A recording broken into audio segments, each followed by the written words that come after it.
Hi, I'm Thorsten, and this is Literature in Pictures.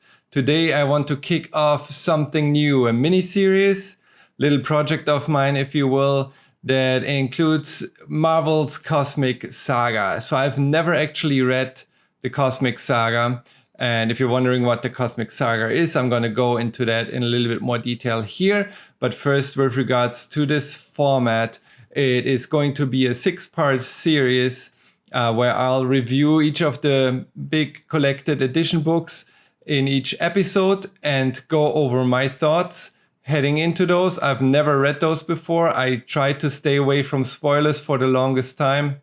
Whenever the topic came up, I tried to listen to something else, try to close the chat, try to avoid getting any spoilers in general. So right now, this video at this moment, I have no idea what I'm getting into other than the size of those books.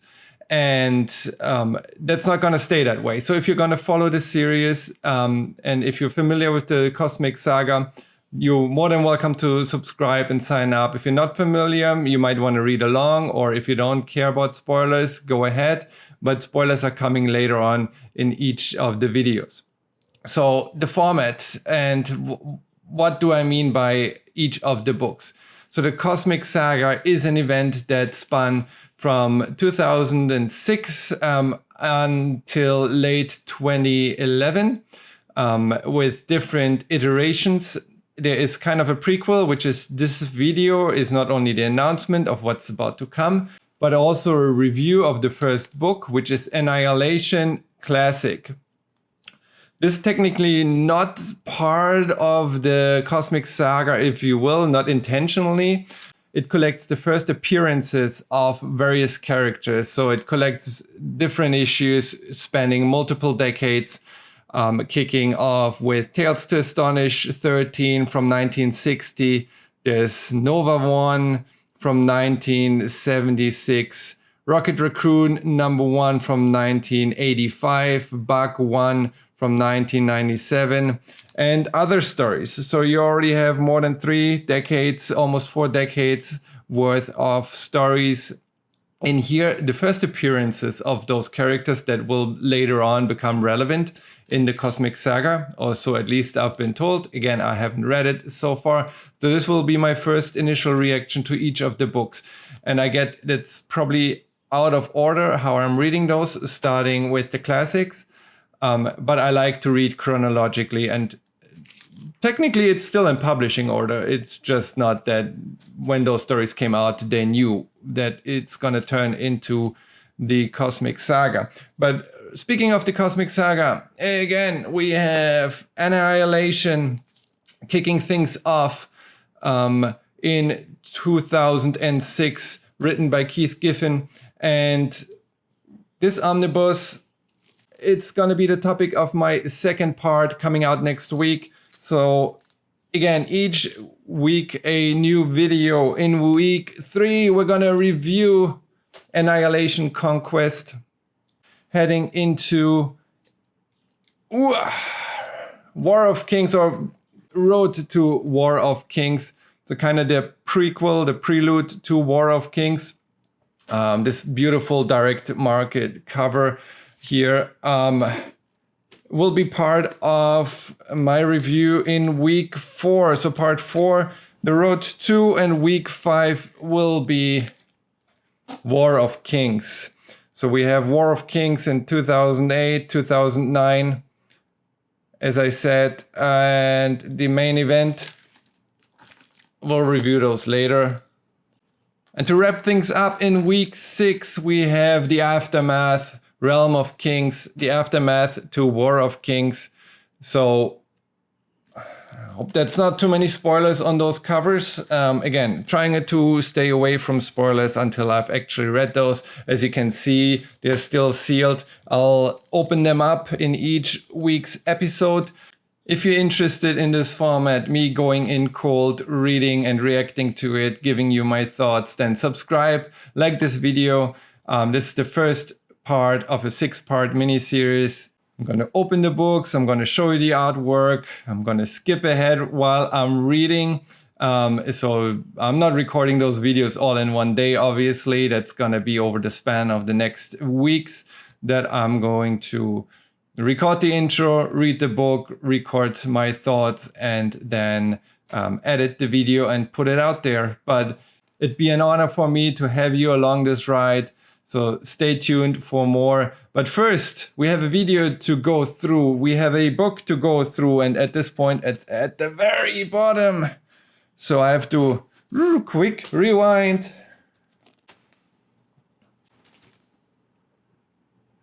And while I'm doing that, or after I'm doing that, we'll have a quick intro, have some fun here, some fun editing before we go into Annihilation, the classic, and review this book. So stay tuned. Annihilation Classic.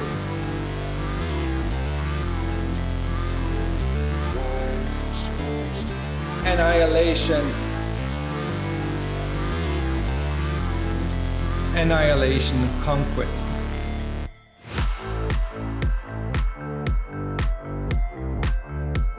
Road to War of Kings. War of Kings. Realm of Kings. The Aftermath.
All right, let's take a look at Annihilation Classic. It's been a couple of days since I opened it, so I read those stories fairly quickly over the course of 2 days. It is a collection of first appearances, origin stories, and just other stories that would explain those characters that I assume will play a larger role later on in Annihilation. And yeah, we're going to go through those and review what's collected in here. So that's the dust jacket, the actual book, a black oversized hardcover. That's the spine. You have glued binding, so there is no eye. You won't find an eye on this, but it's not really needed. I mean, little eye would be nice to have it lay over a little bit better, but it's light enough so you can hold it in both hands without any problems. So let's get this open, look at what's collected in here. As I said, collection of various stories about Bug from the Micronauts, about Groot, Nova, Kazar, Rocket Raccoon, about Star-Lord, Drax and Thanos, and about Warlock.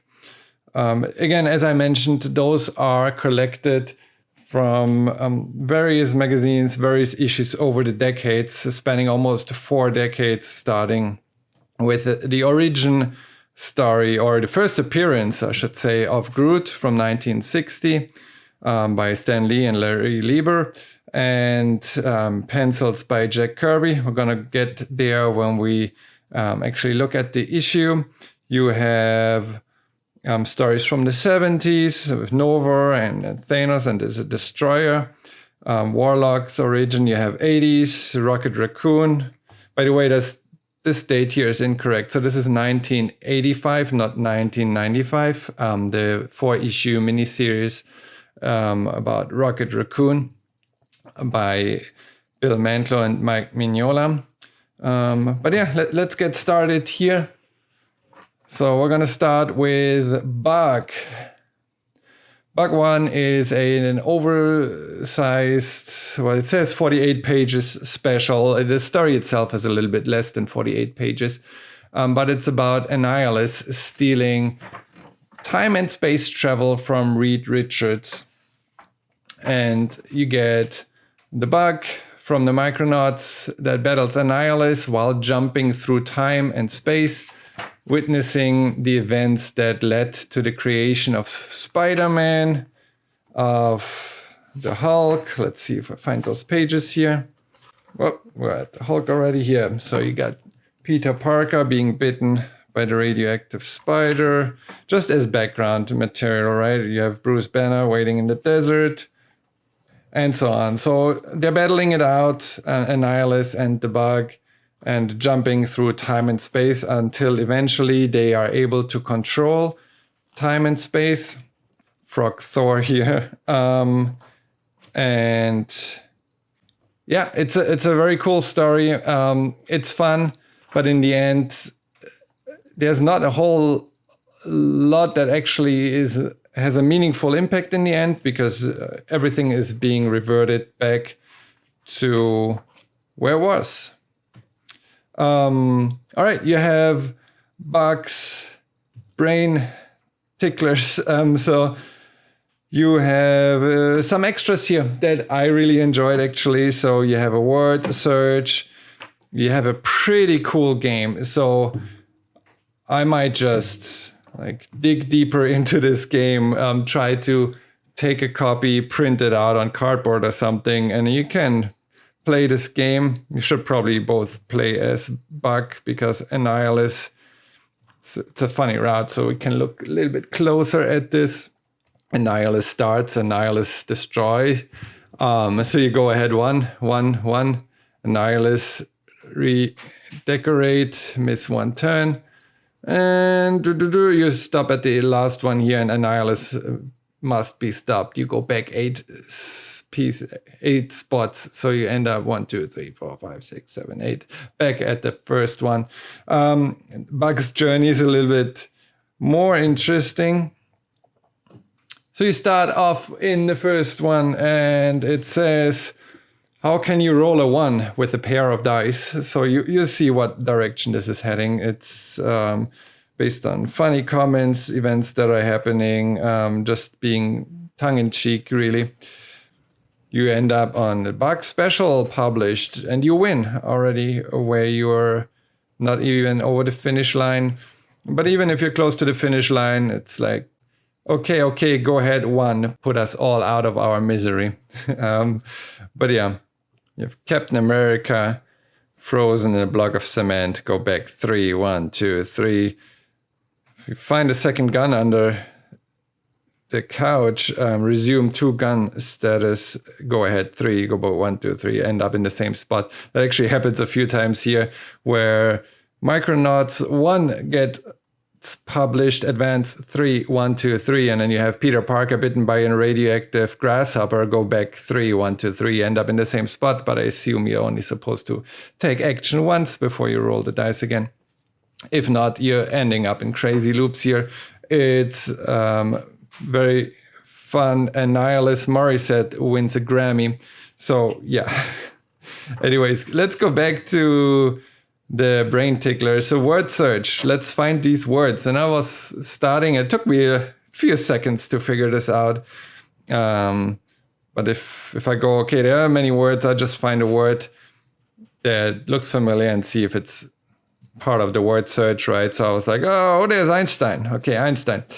Einstein is part. And then I realized it's like, no, it's actually consecutive words. Hey, Einstein, don't you have a better way to spend your time than look for words in some moronic puzzle? Why don't you watch a Cops rerun or something bit more worthwhile? All right, making fun of us once we figured it out. The picture find was a little bit more challenging here because I don't think the exact same images appear in the issue. I tried to find one, so let's try to find one together here. But you have those Rangers in the beginning, for example. where, all right, here we go, where you have this image, and I assume that's that one. That being said, he has his mouth closed here, and here it's open. And the same happens for the other ones. They are slightly different angles, out of context there, but yeah, I think that's also bug messing with us by changing a few things. There's a game here where it's changing a lot of things. What's wrong with this picture? And you basically have everything changed up. The Fantastic Four being redrawn. Anyways, bonus points for which Spider-Man is different. The answer is... I'm cheating. The middle one is the clone, of course. Because, yes, they all look the same. But the middle one is the clone. Okay, you have a activity page here where you can just trace the dots and give Buck his pants back. Why do you have to give him his pants back? Well, you find that out when you do the maze, because it is explained here in the rules section that he lost his tunic. You have to help him get it back. And then with his pants on, he has to successfully negotiate the maze and circumvent those all party poopers at the Comics Code Authority who, for some reason, thrown upon pantless protagonists. All right, little step there at the Comics Code Authority. But we can even cut out those tunics and put them on Bug, so he actually gets a proper one. So Bug's tunic fashion submitted by, all right, H8. Okay, sometimes they put the address in here. In old issues, I wanted to cover that up, but there's no actual street address, so good on them for not putting this into print. Step C, or step 3, would be clip out a new tunic from Bug from amongst those offered. So I really want to do this. Let's do this. Nah, I'm just joking. You didn't really think I was gonna cut those tunics out of this hardcover edition. Probably those that did that in the original Bug one have regretted it. But it is tempting. Anyways, last step here is to down 2 swift shots of bourbon and pass out. I don't know if you're passing out after 2 shots, but hey, that's what it says here.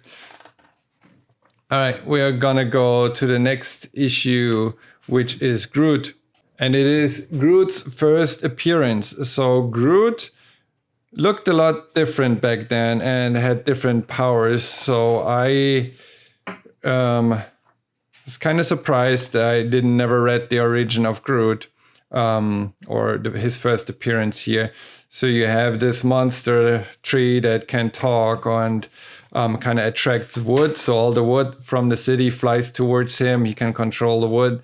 And you have this guy who's being mocked by his wife constantly for not being strong and brave enough. And in the end, he figures out how to defeat Groot by releasing termites on him. And then he basically falls down, is eaten up by termites. And then his wife is all back in love with him for being so smart. Anyways, on to the next one. This is the first appearance of 17-year-old Richard Rider, who in this issue becomes Nova. So he takes over the task of battling Zor after the previous Nova disintegrates. And you have his origin story, or his first appearance, both in one, really. And he doesn't know how he gets those powers first. But yeah, this is Richard Rider's transformation from this teenager into Nova, and then battling Zor the Conqueror. And this issue of Nova 1, obviously written by Marv Wolfman and John Buscema on pencils. But on to the next one, you have Kazar 1 from 1989, written by Mark Grunwald. And you have S.H.I.E.L.D. agent Wendell Vaughn, who is very smart, but he doesn't have this killer instinct, right? So he goes through the academy and becomes a S.H.I.E.L.D. agent, but he's not gonna be put on the front lines in the field. He gets assigned to protect those scientists, one of which is his dad, unbeknownst to him. But then witnesses how those bracelets disintegrate basically anyone who wears them. He tries them on because he is defending, as he is tasked to, the scientists from the AIM attack, and puts them on. And because he doesn't have that killer instinct, he kind of lets go of the fear of dying, and kind of gives himself up in the end, which is the reason why he does not disintegrate, but actually goes back to his own form. So you have the explanation of how those bracelets work and what makes Nova Nova, who Wendell Vaughn is, and kind of backstory on him here in Kazar 1. There's a 4-issue miniseries. The entire 4-issue miniseries is collected in here of Rocket Raccoon, which is the largest part of this book. So you have all those one-offs about all other characters. Rocket Raccoon basically takes up here. That's all Rocket Raccoon, those 4 issues. That's those remaining books. It's like 8 stories in here. The Rocket Raccoon one, clearly the largest part. That's the mini series from 1985 that explains his origin. The story is written by Bill Mantlo and the art by Mike Mignola. It was 8 years before he created Hellboy. So Mike Mignola before Hellboy, in this 4-issue miniseries. Great art, and you get the explanation of where Rocket Raccoon comes from. Again, initially, that's not Rocket Raccoon's first appearance, right? The character had existed already for 9 years at that point, but it's only 3 years after his comeback and the clarification that his initial name, Rocky, actually stands for Rocket. So there is, his 4-issue miniseries here. And his origin story on Half-World, which is the planet that he's on, that is inhabited by mentally insane humans, animals, and robots. So back in the day, generations before our rocket, I guess, came to life, there were doctors that tried to cure those mentally insane humans. And I'm just flipping through pages here randomly, but those doctors left at some point and left the robots in charge with assisting the humans. And the animals were basically there to give them company, to entertain the mentally insane humans. But after a while, or some radiation, I guess it's explained by irradiation to that planet, the robots kind of developed into a state where they didn't want to be assisting the humans anymore. They started building their own spaceship to eventually escape the planet, but they mentally and physically enhanced the animals. That's how those animals became humanoid. So they became smarter, developed speech and other capabilities. They got some tools here. You have Walrus, who has laser beam shooting tusks.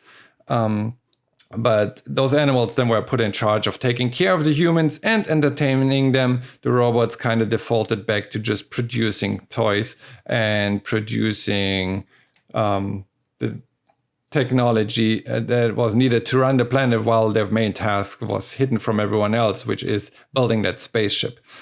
And that's basically how Rocket Raccoon also started developing or developed his mental capabilities. That's why he's a talking, fighting raccoon.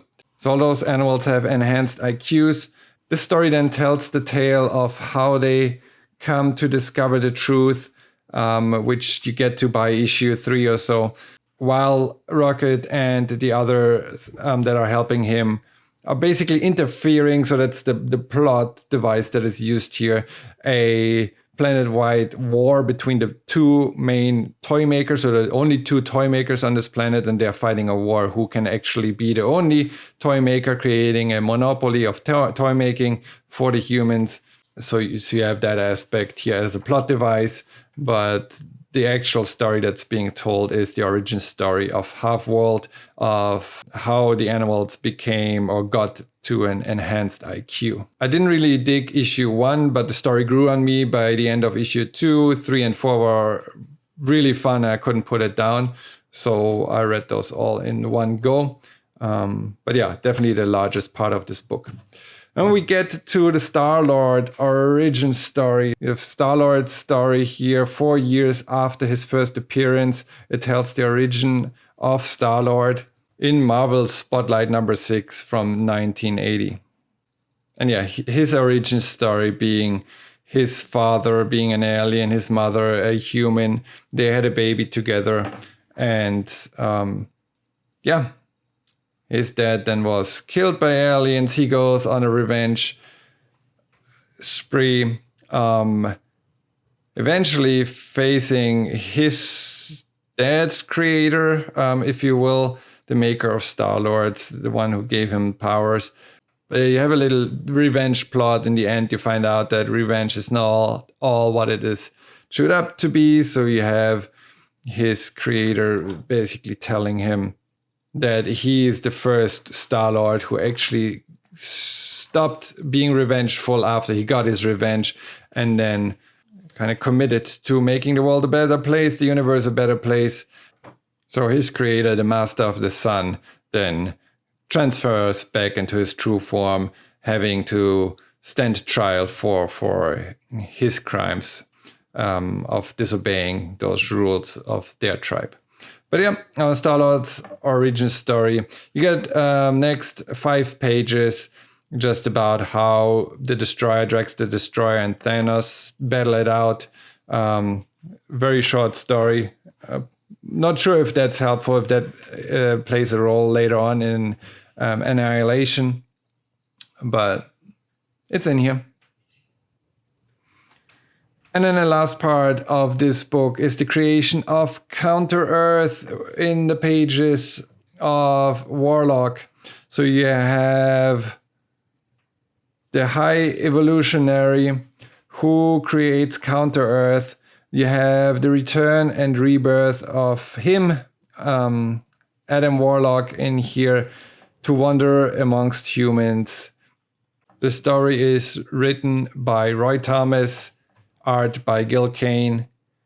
It's from 1972, and that concludes this book. So there are no extras. It ends on the last page. Next, the Hounds of Hell, which obviously isn't collected in here. You only get the initial Warlock story. But yeah, no extras. A bunch of origin stories, first appearances, additional content that explains the characters, the origin of those characters that play a role later on in Annihilation. And again, I haven't read Annihilation yet, but that's what I assume. Otherwise, they wouldn't collect that in here.